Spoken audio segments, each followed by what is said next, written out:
कलकत्ता जानते हैं ना, बंगाल, वहां चाची नौकरी करते थे। लेकिन फिर क्या हुआ कि नौकरी छोड़ के यहाँ बिहार में आके गांव गांव पैदल चल के जाना पड़ गया। वहां काम करते थे तो लाख रुपया से ज्यादा का तनख्वाह देता था, लेकिन बंगाली सब पीठ पीछे बिहारी कह के गाली भी देता था। हमारे साथ बिहार के कम से कम 100 लड़का काम करता था। वो बेचारे मजदूर थे, उनको मुंह पे बिहारी कह के गाली देता था। हम मैनेजर थे तो हमको पीठ पीछे गाली देता था। और शाम हुआ, हाथ आगे कीजिए तो आपके हाथ में मजदूरी दे देगा। यही कारण है जिसलिए नौकरी छोड़ के यहाँ आना पड़ा कि अब कोई बिहारी लड़का बाहर जाके गाली नहीं सुनेगा।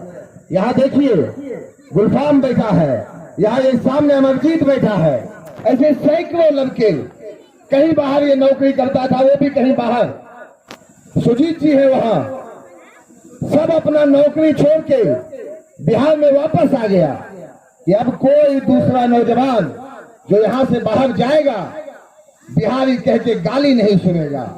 बिहार के सबसे अमीर आदमी है अनिल अग्रवाल।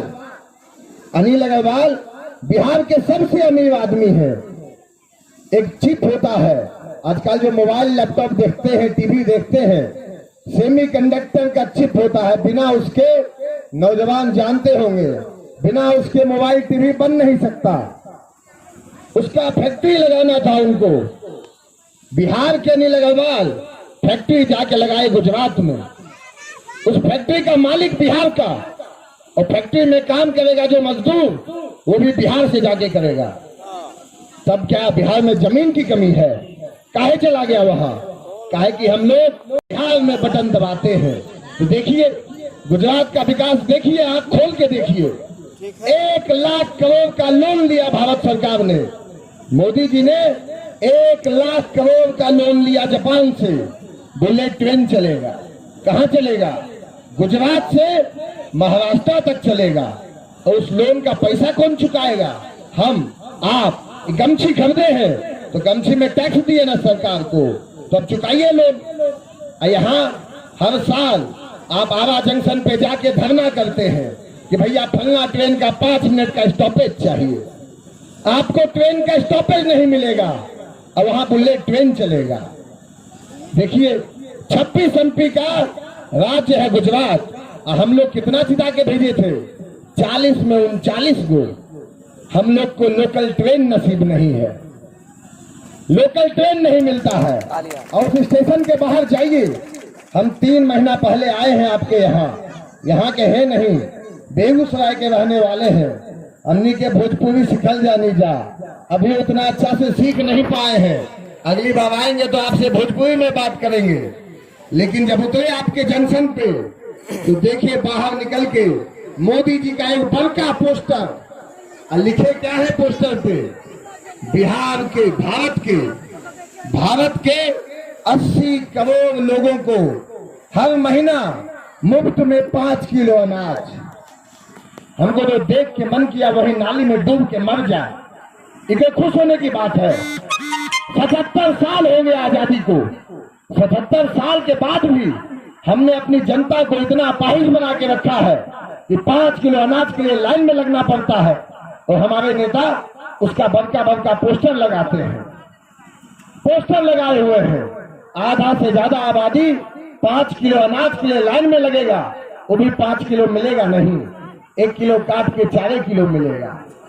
लीजिए, इसी बात के लिए आपने वोट दिया था तो मिल रहा है। वोट दिया आपने कि राम मंदिर बन जाए तो बन गया। आपके बच्चों का स्कूल नहीं बना, आपके बच्चों के लिए, हमारे लिए अस्पताल नहीं बना। अरे बड़का नेता हुए, यहाँ से बहुत इज्जत करते हैं हम लोग उनकी भी, मोदी जी की भी बहुत इज्जत करते हैं, गुस्सा मत जाइएगा। लालू जी की भी बहुत इज्जत करते हैं। वहां बिहार के मुख्यमंत्री रहे हैं, अपने बाद अपनी पत्नी को मुख्यमंत्री बनाए। अभी कुछ दिन पहले किडनी बदलवाना था तो चल गए सिंगापुर विदेश, और उस वक्त उनका बेटा बिहार का स्वास्थ्य मंत्री था। अभी भैया को स्वास्थ्य मंत्री बना दे, कुछ समझ में नहीं आएगा, तब भी एक अस्पताल बना लेंगे। एक अस्पताल इसलिए ताकि खुदा न खास्ता कल तबीयत खराब हुआ तो अपना इलाज तो करवा सके। लेकिन जो मुख्यमंत्री रहे, जिनकी पत्नी मुख्यमंत्री रही, जिनका बेटा स्वास्थ्य मंत्री रहा, उप मुख्यमंत्री रहा, एक अस्पताल नहीं बनाए। इतना धन जमा किए कि चले गए सिंगापुर इलाज करवाने, हम आप कहां जाएंगे? इसकी चिंता तो हमें होनी चाहिए। अभी यहाँ आए, आपके गांव में आके बहुत अच्छा लगा। नौजवान सब अभी से छठ घाट की तैयारी करते हैं, अपना गांव का याद आ गया। यहाँ महिलाओं से जब पूछे तो क्या शिकायत कर रही हैं कि भैया इंदिरा आवास नहीं मिलता है। इंदिरा आवास का शिकायत, 1.5 लाख रुपया का प्रावधान है इंदिरा आवास का। नेताजी आते हैं, कहते हैं चाची की दिक्कत, तो चाची कहती हैं बेटा देखो पूछ के घर में रहते हैं, इंदिरा आवास नहीं मिला। नेताजी क्या कहते हैं, चाची इस बार वोट दीजिए, लिस्ट में सबसे ऊपर आप ही का नाम होगा। चाची खुश हो गई, जाके वोट डाल दी।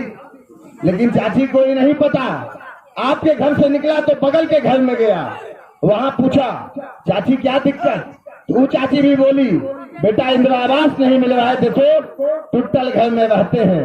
तो उनको भी बोल दिए इस बार वोट दीजिए तो लिस्ट में सबसे ऊपर आप ही का नाम होगा। मतलब नेताजी दिन भर में अगर 100 घर गए तो सबको बोल दिए लिस्ट में सबसे ऊपर आप ही का नाम होगा। गांव एक, पंचायत एक, लिस्ट एक्के को बनेगा और 100 आदमी फर्स्ट, सेकेंड कोई नहीं। ये हमारे दुर्दशा का कारण है और हमको आपको लगता है यही सबसे बड़ी समस्या है। 1 मिनट में समझिए, 1.5 लाख रुपया मिलता है इंदिरा आवास के लिए ग्रामीण क्षेत्रों में, मिलता नहीं है आप कहिएगा, ये तो प्रावधान है। मिलता कितना है, तो कहीं लाख रुपया, कहीं 1,10,000, इतनों नहीं मिलता है। सही बात है, नहीं मिलता होगा। हम कहते हैं मान लीजिए 1.5 लाख रुपया मिल जाए, 1,50,000 मिल जाए तो 1.5 लाख में कोई घर बना सकते हैं, किसी का मकान बन सकता है 1.5 लाख रुपया में। आज के तारीख में एक कुआं नहीं बनेगा 1.5 लाख में, जिसमें गाय भैंस को बांधते हैं वो काव शेड नहीं बनेगा 1.5 लाख में, तो घर कैसे बन जाएगा? लेकिन बच्चा में एक कहानी पढ़ते थे, शिकारी आएगा, जाल बिछाएगा, दाना डालेगा, फंसना नहीं है, फंस गए तो पंख फड़फड़ाने से आजाद नहीं होइएगा। अभी नेताजी आते हैं, जाल बिछाते हैं, जाल किस चीज का, तो कोई जाति जाति कहेगा, कोई धर्म धर्म कहेगा, कोई लालू का डर दिखाएगा, और जो मुसलमान भाई हैं उनको मोदी जी का डर दिखाएगा। यही उनका जाल है। और दाना क्या डालते हैं, 5 किलो अनाज मुफ्त में लेते जाइए। दाना डालेंगे इंदिरा आवास में सबसे ऊपर आपका नाम आएगा। दाना डालेंगे 400 रुपया वृद्धा पेंशन का। यही सब दाना डाल डाल के हमको आपको लुटते जा रहे हैं। अब वोट से 1 दिन पहले आएंगे, आपको आपका जात याद दिलाएंगे। जो जात के नाम पे फंस गया, हम यादव हैं, आप यादव हैं, हमको वोट दे दीजिए कि भैया यादव है, तो 5 साल बाद हम पासवान हो जाएंगे, यादव न रहेंगे। तो यादव के नाम पे जिंदगी भर गुलामी कीजिए। नेता भी कुछ नहीं करता है कि चुनाव से 1 दिन पहले जाएंगे, सबको याद दिलाएंगे भैया किस जात के हो, कहेगा यादव है, हम भी कहेंगे भैया यादव है, और फिर वोटवा लेके चले जाएंगे। जो जात से बच गया जाके धर्म पे अटक गया, कहेगा भैया देख लो मुसलमान भाई, हिंदू लोग जीने नहीं देंगे, हिंदू को जाके कहेगा मुसलमान लोग जीने नहीं देंगे। अब भाई 77 साल से सब साथ जी रहे हैं, 77 साल छोड़ो, सदियों से भारत में एक साथ सब है, किसी को एक दूसरे से कष्ट नहीं। 4 साल 11 महीना एक साथ जीते हैं। यहाँ बिहार में तो कई गांव है जहाँ मुसलमान छठ करता है, हिंदू ईद में जाता है, लेकिन 4 साल 11 महीना, 1 महीना काहे छोड़ दिए? चुनाव से 1 महीना पहले नेताजी आ गए, नेताजी आके आपको आपका जात याद दिला दिए।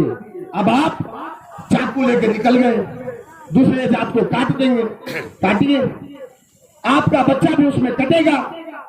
और नेताजी का बच्चा पढ़े या ना पढ़े हेलीकॉप्टर से चलेगा। आपके यहां भी देख लीजिए, नेताजी का बच्चा डिफेंडर से चल रहा है। डिफेंडर पता नहीं होगा कई लोगों को, 2.5 करोड़ की गाड़ी है। हमारे जब नौकरी करते थे सोचते थे जब रिटायर होंगे, जब 60-70 साल के होंगे तो खत्म, जब नौकरी होगा तो एक 4 चक्का खरीद लेंगे। और यहाँ नेता का बेटा पैदा नहीं लिया, जीवन में कुछ किया नहीं, 2-3 करोड़ के गाड़ी में चलेगा। और आपका बेटा BA MA कर लिया, कहीं जाके नौकरी रोजगार करता है, 20,000-30,000 की नौकरी में खट रहा है और मोटरसाइकिल पे लोन पे खरीदता है। लोन भी मिलता नहीं है बिहार में आसानी से। ये दुर्दशा है यहाँ की। और हम लोग, अच्छा आपके विधानसभा की देखिए एक खास विडंबना, जब से आपका विधानसभा बना है आप यहां से जाके अज्ञान में वोट नहीं डाल सकते हैं, जाके सासाराम में वोट नहीं डाल सकते हैं, लेकिन वहां का नेता आके आपके यहां से चुनाव लड़ता है। और लड़ता नहीं है, जीत के जाता है। आपके यहां एक नेता नहीं बन पाया, विधायक छोड़ दीजिए, लोकसभा आपका नहीं बन पाया, राज्यसभा को नहीं जा पाया, मुखिया और ज्यादा से ज्यादा जिला परिषद, उसके ऊपर कोई आपका बेटा गया है, कोई आपके क्षेत्र का आदमी गया है। हम लोगों ने तय किया, जनसुराज ने संकल्प लिया कि भैया जहां जाएंगे वहां के लोगों में से काबिल आदमी को खोज के निकालेंगे। तो कई लोग चल गए प्रशांत किशोर के पास और जाके समझाने लगे, भैया इस विधानसभा का समीकरण समझिए, फलना जात के आदमी को दे दीजिए टिकट, सब थोक में वोट देगा। दूसरा जाके कहता है, भैया फलना आदमी को टिकट दीजिए तो माले को हरा दीजिएगा। प्रशांत किशोर को समीकरण जाके बताया, उस आदमी को जो जहां का भाषा नहीं समझता है वहां जाके मुख्यमंत्री बनाता है, उसको जाके उसके क्षेत्र का, प्रशांत किशोर तो आपके साहबात के लाल है, उनको जाके यहाँ का समीकरण समझाता है। प्रशांत किशोर ने क्या समीकरण बनाया, किसी जात का हो, किसी धर्म का हो, काबिल होना चाहिए, बस एक संकल्प, काबिल होना चाहिए और ईमानदार इतना हो कि कोई सामने से खड़ा हो के ना कह सके कि भैया 5 रुपया किसी से कमीशन लिया है। जीवन में ईमानदारी के अलावा कभी बेईमानी किया है, लेकिन यहाँ की जनता का विडंबना है, आप ईमानदार आदमी से चाहते हैं कि भैया हमारा काम करने के लिए थोड़ा सा बेईमान हो जाए, और जिस बेईमान नेता को चुनते हैं उससे चाहते हैं कि भैया ईमानदारी से जनता का काम काहे नहीं करता है। ये यहाँ की विडंबना है। आपके क्षेत्र का कोई नेता बना नहीं आज तक, तो जनसुराज ने आपके क्षेत्र के एक उम्मीदवार को लाया आगे। किसको लाया? श्री कृष्ण सिंह को। क्या करते थे श्री कृष्ण सिंह? नहीं आ रहे हैं चाची, क्या हो गया? बहुत देर से बैठे हुए हैं। हाँ नहीं एकदम इनको छोड़वा दीजिए भाई। नहीं ठीक है, बहुत देर से ये लोग अधिकतर बात सुन चुके हैं। अभी जो हमें जानकारी मिली है, जो जनसुराज के अध्यक्ष महोदय यहाँ आने वाले थे, किसी कारणवश